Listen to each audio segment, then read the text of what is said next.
Okay, class. So hopefully yesterday you were able to do some of those examples with me through the lesson. They weren't too hard. There's just a little bit more complex type circuits, but it's still stuff you knew about how to write out the output based on whatever inputs you were given. So that was yesterday. So today we're going to look at how to simplify and evaluate Boolean expressions. And you will have an example to do today for a mastery assignment. Okay, so let's look at that. So first, what I mean by simplify and evaluate expressions. So you'll be given an expression, looks something like that. Okay, so this is your expression, then you'll be given some values. Okay, but before we can do that, you first need to learn the rules for doing that. So just like doing any type of math, you have to follow rules, like you do the powers first, parentheses, exponents, multiply, divide, then add, subtract, right? So you have rules you have to follow. Same thing for Boolean algebra. So here are you can think of these as like the methods for solving that. These are the steps. So the first step you do, so it's like PEDMAS, but for Boolean algebra. So the first step you do is perform all inverses of a single term first. Okay, so if you have a term that's like this, and the bar, remember the bar stands for not, is only over a single term, then you can go ahead and do your inverse of that. Alright, so if you have not 0, then you can change that to a 1, or if you have a not 1, you can go ahead and change that to a 0. Okay, once you do that, your second step is to do any operations that are within the parentheses. So you still do parentheses first, after you do any inversions. You technically don't have to do this first, but obviously it simplifies it a little bit for you. Okay, do parentheses. Third step, so you perform any and operations before an or operations.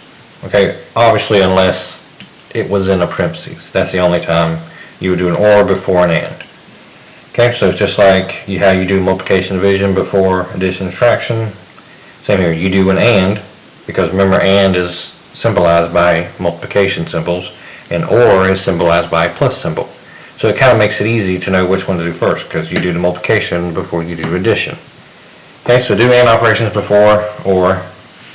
And finally, if an expression has a bar over the whole expression, okay, you would do you would evaluate under the bar first. So you would evaluate this down to a single digit. Then you would just invert it at the end.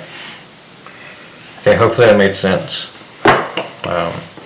So pause that, write that down if you need to. I'm moving on, and we're going to look at some examples of how to do this. Okay, so let's look at the first one here. So you'll be given some values, at least in these cases. You'll be given values, and you just will perform this expression. So you evaluate it and then simplify it. Okay, so everywhere you see an A, you replace A with 0. Remember, 0 and 1s is what logic gates use as on and off. So remember those truth tables? That's why I said we didn't really have to do truth tables in this part 2, because we're still going to use the values from the truth tables to get an output. So we're kind of doing a truth table, we're just doing it in a more algebraic way versus a table way.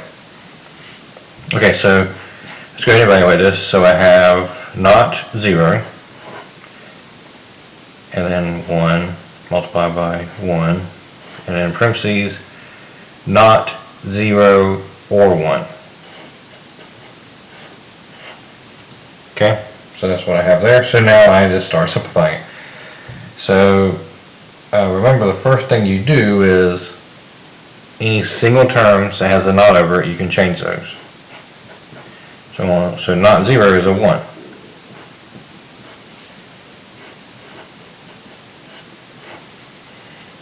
Okay. So now it's very similar to what it looks like, basic algebra. What's 1 times 1 times 1? That's going to just be a 1. Okay. What do we have here on the inside? So I simplified this out first, but I can't distribute this first, remember, because I have to do parentheses first before I do any operations. So I have not 0 plus 1.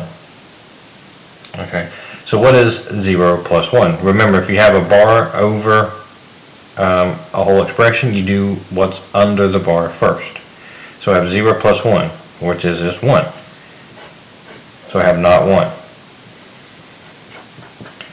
Okay, so let me finish up what's in parentheses first. So remember, what is not 1? Not 1 is 0. And now what is 1 times 0? 0.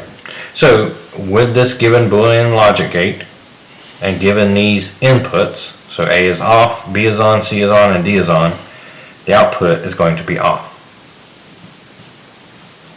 Okay? Hopefully that made, was pretty clear.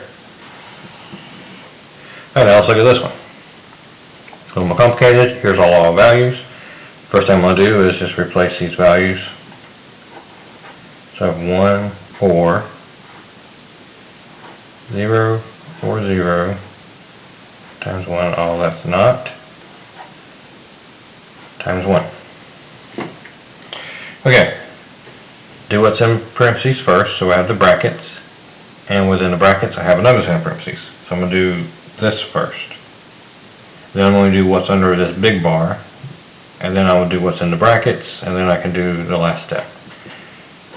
So 1, well, what's 0 plus 0? Well, that's just 0. So I have 0 times 1, so I still have the bar over that. So this simplifies to 0, and I still have the times 1 times 1. Alright, so I'm going to do this first. So I do what's under the bar, so 0 times 1. 0 times 1 is 0. I still have the bar there. Single term with the bar.